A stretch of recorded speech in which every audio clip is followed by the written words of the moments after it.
Scripture this morning is from the book of John, chapter 11, verses 1 through 44. Now a certain man was ill, Lazarus of Bethany, the village of Mary and her sister Martha. Mary was the one who anointed the Lord with perfume and wiped his feet with her hair. Her brother Lazarus was ill. So the sisters sent a message to Jesus, "Lord, he whom you love is ill." But when Jesus heard it, he said, "This illness does not lead to death. Rather, it is for God's glory, so that the Son of God may be glorified through it." Accordingly, though Jesus loved Martha and her sister and Lazarus, after having heard that Lazarus was ill, he stayed 2 days longer in the place he was. Then after this, he said to the disciples, "Let us go to Judea again." The disciples said to him, "Rabbi, the Jews were just now trying to stone you, and are you going there again?" Jesus answered, "Are there not 12 hours of daylight? Those who walk during the day do not stumble because they see the light of the world, but those who walk at night stumble because the light is not in them." After saying this, he told them, "Our friend Lazarus has fallen asleep, but I am going there to awaken him." The disciples said to him, "Lord, if he has fallen asleep, then he will be all right." Jesus, however, had been speaking about his death, but they thought he was referring to merely to sleep. When Jesus told them plainly, "Lazarus is dead. For your sake I am glad I was not there, so that you may believe. But let us go to him." Thomas, who is called the twin, said to his fellow disciples, "Let us also go, that we may die with him." When Jesus arrived, he found that Lazarus has already been in the tomb 4 days. Now Bethany was near Jerusalem, some 2 miles away, and many of the Jews had come to Martha and Mary to console them about their brother. When Martha heard about Jesus was coming, she went and met him, while Mary stayed at home. Martha said to Jesus, "Lord, if you had been here, my brother would not have died. But even now I know that God will give you whatever you ask of him." Jesus said to her, "Your brother will arise again." Martha said to him, "I know that he will rise again in the resurrection on the last day." Jesus said to her, "I am the resurrection and the life. Those who believe in me, even though they die, will live. And everyone who lives and believes in me will never die. Do you believe this?" She said to him, "Yes, Lord, I believe that you are the Messiah, the Son of God, and one coming into the world." When she had said this, she went back and called to her sister Mary and said to her privately, "The teacher is here, and he is calling for you." And when she heard it, she got up quickly and went to him. Now Jesus had not yet come to the village, but was still in the place where Martha had met him. The Jews who were with her in the house, consoling her, saw Mary get up quickly and go out. They followed her because they thought she was going to the tomb to weep there. When Mary came where Jesus was and saw him, she knelt at his feet and said to him, "Lord, if you had been here, my brother would not have died." When Jesus saw her weeping, and the Jews who came with her also weeping, he was greatly disturbed in spirit and deeply moved. He said, "Where have you laid him?" They said to him, "Lord, come and see." Jesus began to weep. So the Jews said, "See how he loved him?" But some of them said, Could not he who had opened the eyes of the blind man have kept this man from dying? Then Jesus, again greatly disturbed, came to the tomb. It was a cave, and a stone was lying against it. Jesus said, "Take away the stone." Martha, the sister of the dead man, said to him, "Lord, already there is a stench because he has been dead 4 days." Jesus said to her, did I not tell you that if you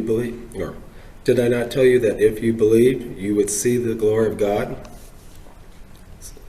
So they took away the stone, and Jesus looked upward and said, "Father, I thank you for having heard me.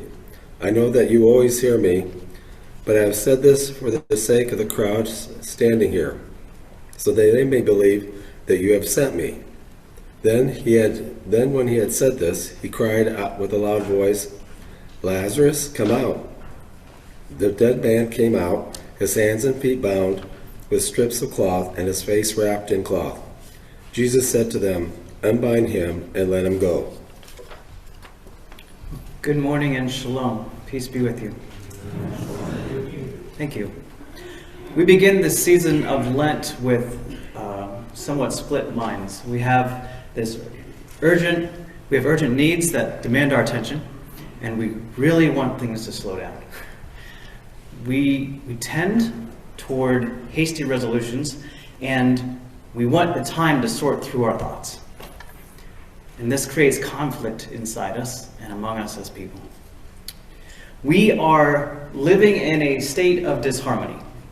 That's not just true physically of where we live, it's also the case for many mentally, emotionally, and relationally as well. Recently, I heard two musicians speaking about chords and their progressions.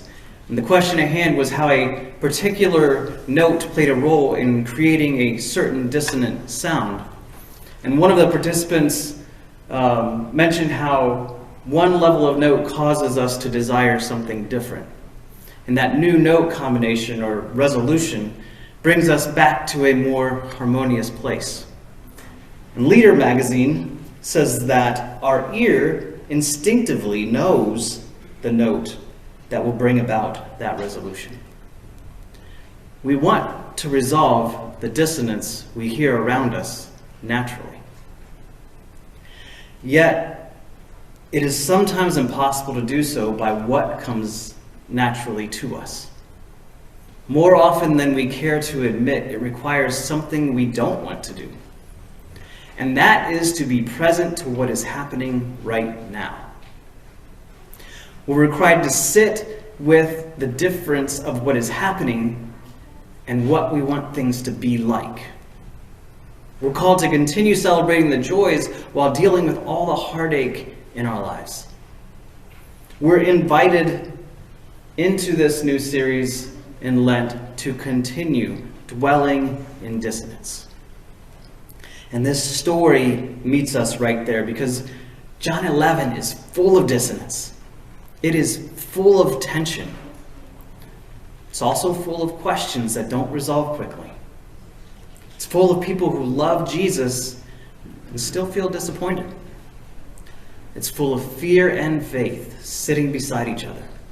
It's full of grief and hope sharing the same air. And John wants us to sit in that tension too. He wants us to feel the weight of it. He wants us to hear the questions that arise in the story. Questions like, why did Jesus wait?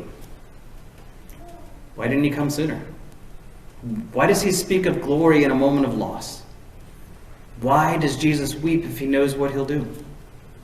Why does he pray out loud? Why does he call Lazarus by name? And what does this sign reveal about him? Well, these questions shape the story. They shape the crowd. They shape the sisters. And if we let them, they'll help shape us. John doesn't rush to answer them. He lets the dissonance linger. He lets the ache breathe. He lets the tension do its job.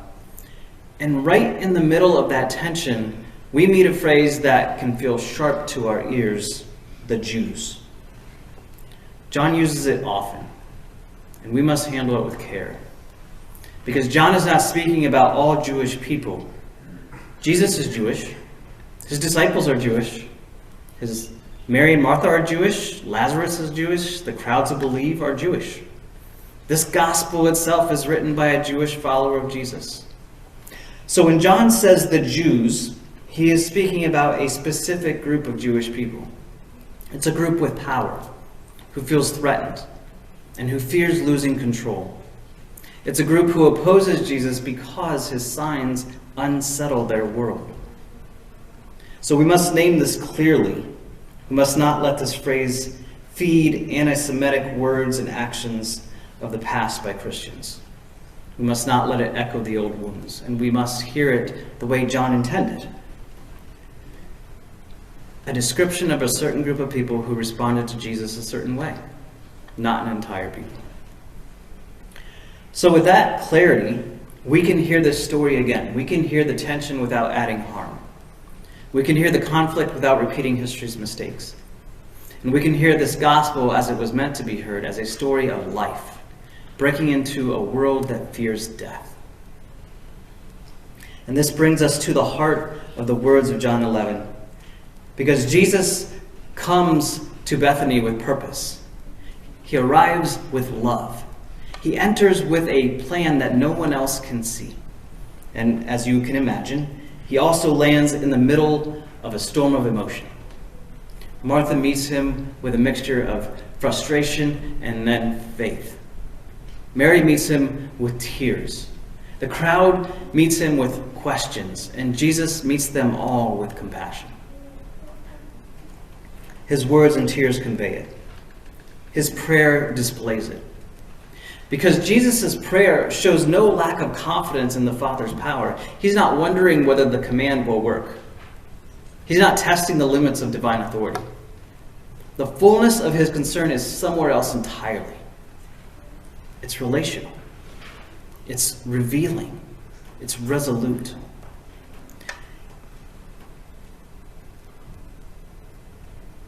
He prays aloud, so that they may believe that you sent me. This isn't performance, it's revelation. It's Jesus showing the crowd the heart of the Father. It's Jesus revealing the unity he shares with the one who sent him. It's Jesus inviting the people to trust, to believe, and to live fully in him. So he calls Lazarus out.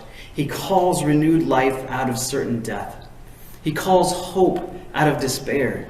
He calls movement out of stillness.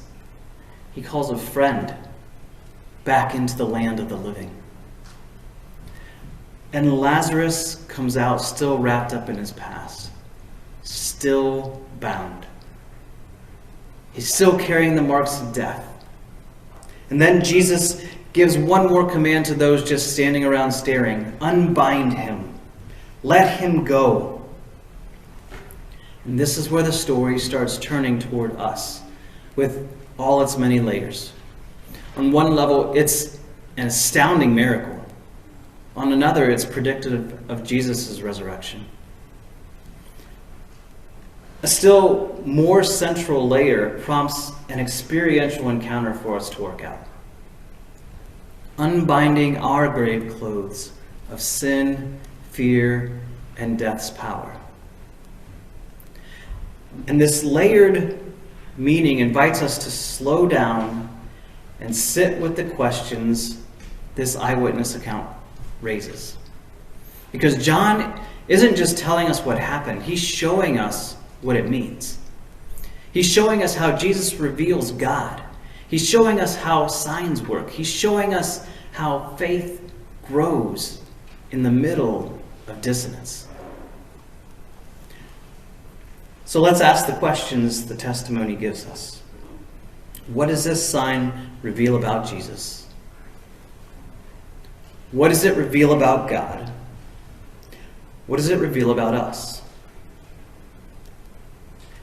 And what does it call us to do in response to answering those questions? The first question is simple to ask and hard to answer. What does this sign reveal about Jesus? Well, Jesus doesn't pray to gain power. He prays to reveal relationship. He prays to convey the unity he shares with God the Father. He prays so that others will see the heart of God in him. He prays so they will know he is sent. His prayer isn't a request for ability, it's a window into his true identity. And this identity is what the gospel keeps pressing.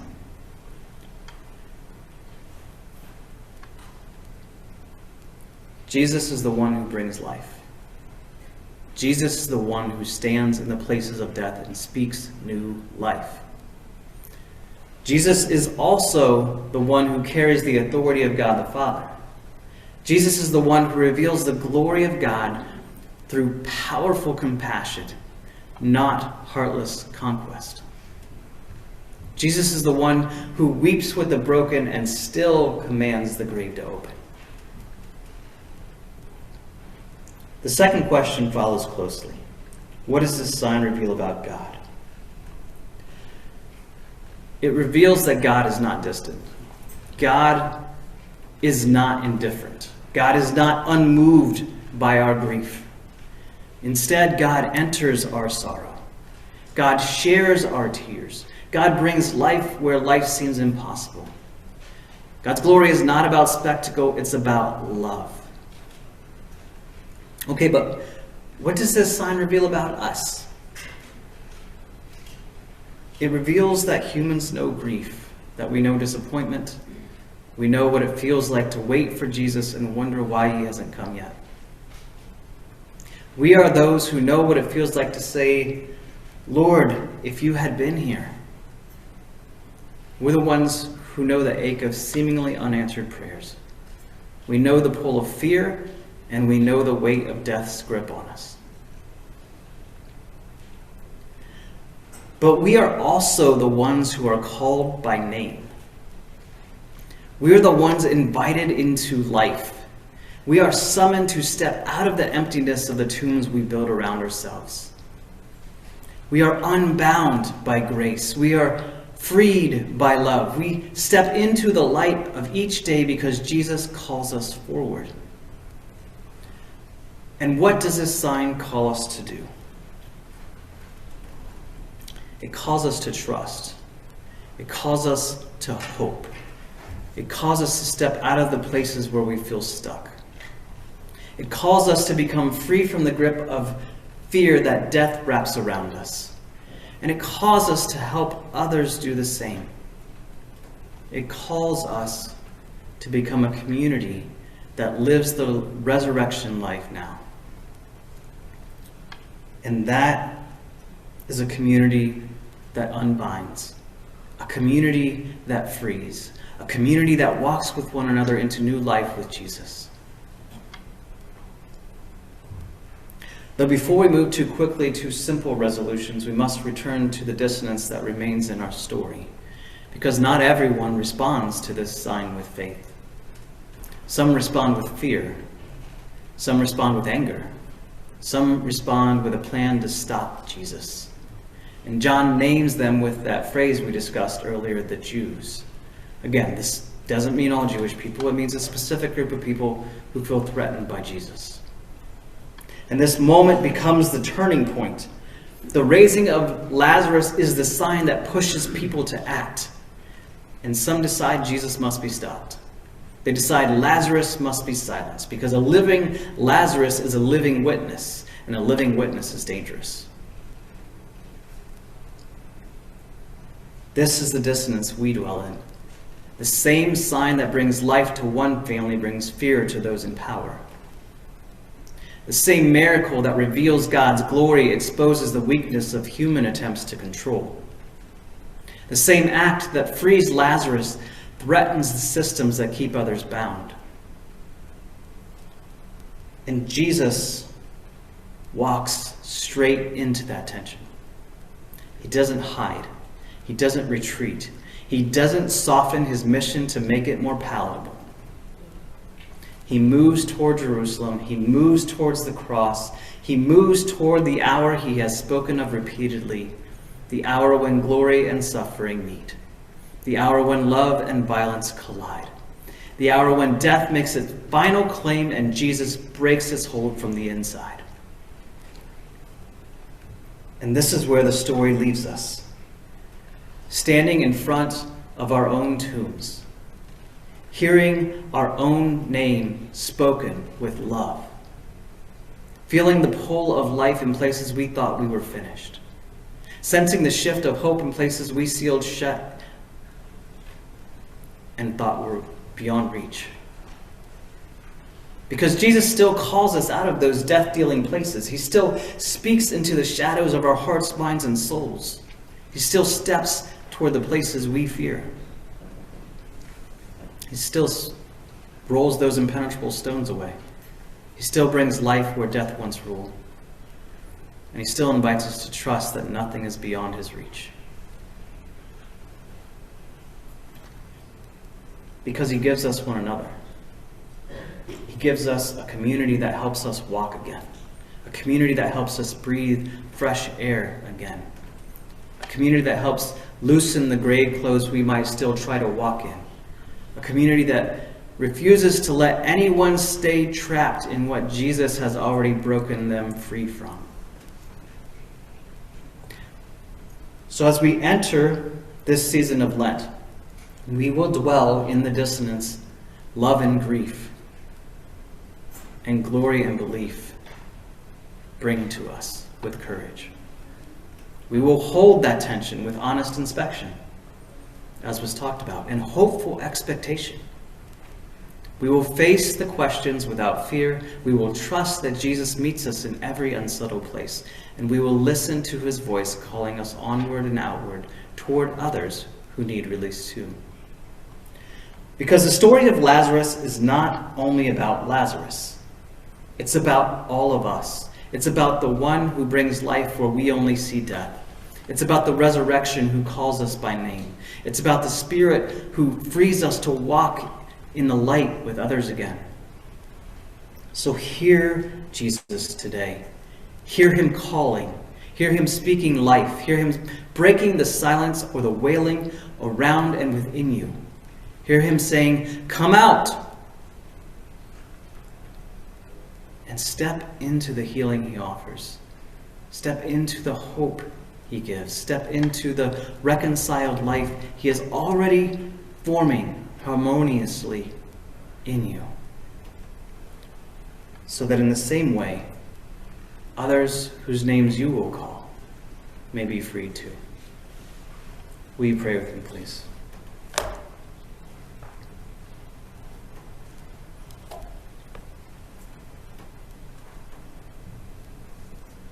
Loving and glorious, grieving and meeting God, we sit before you with all the things that have brought us to this point in our journey this week and in our lives to this point. We lay them out before you for you to unbind, unwind, unravel, remove, and help us see a new way forward. Guide us in that process and remind us of your presence with us too. In Jesus' name, amen.